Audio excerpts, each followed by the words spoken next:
This is going to be for both channels, Red Right Return and Kinetic Energy 1085. There's a reason why. I'll get into the Kinetic Energy 1085 part, and we're going to start out with the Red Right Return part. So, there are some people, some YouTubers out there that I follow, that I learn a lot of stuff from, that I might find a way to tag them in this, or I might just go to their page and leave a comment and say, hey, check out my video. You personally might find this interesting. I don't know how it works. I'm debating on whether I want to do that or not, because I don't want it to seem like I'm going to someone else's channel and poaching their subscribers or viewers.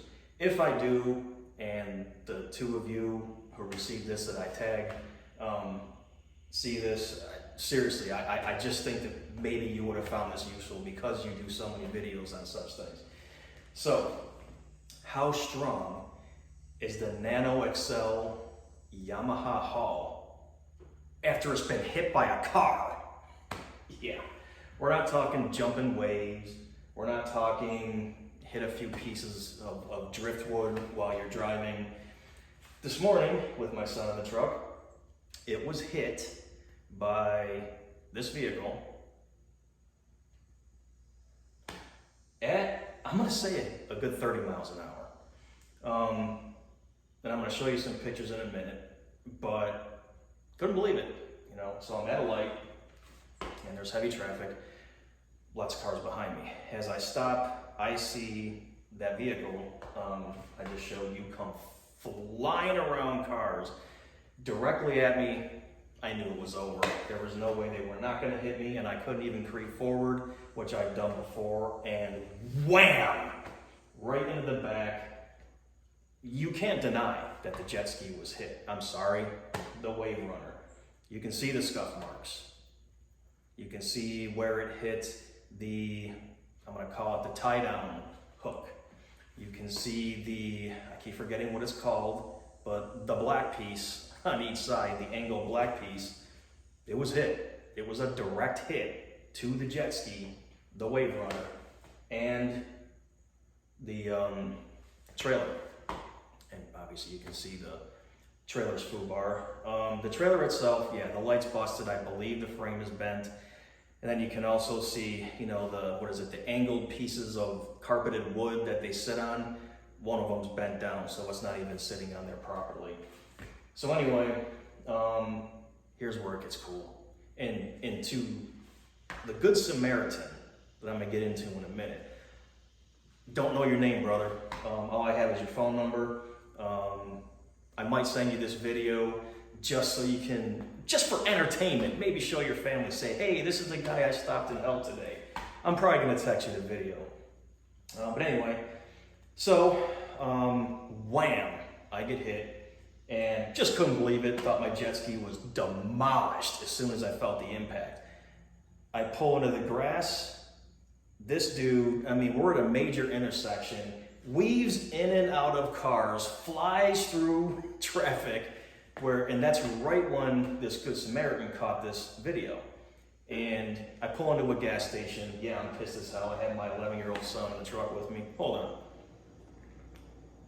Next thing you know, I believe he's an Uber driver because he had an Uber sticker.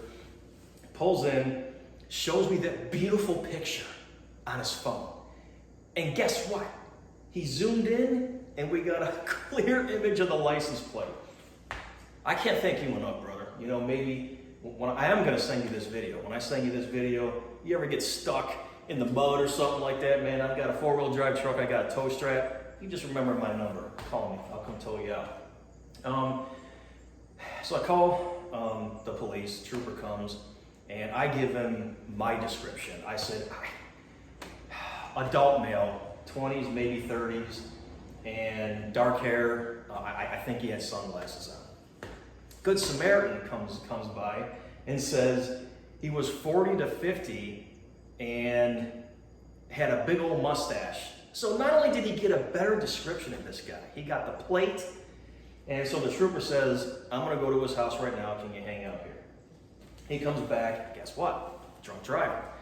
So Mr. Good Samaritan, yeah, he said he was DUI, didn't want to give his name up, but they gave me his name somehow anyway. But what they said was, because of you, Mr. Good Samaritan, because of the description you gave, they ran the plates and said it belongs to a house right around the corner, which is the direction he took off on. So, guy's name is, I don't know if I can get sued for this. I don't know. His name is Roberto, and he was, he was born in 1991. So still, your description, brother, was better than mine. So anyway, now we're gonna give you the Kinetic Energy 1085 intro.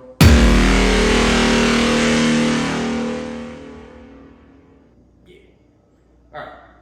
So how's this Kinetic Energy 1085 video? Well, if you guys watch my other channel, Kinetic Energy 1085, it's a gun channel. Of course, I'm a concealed carry holder.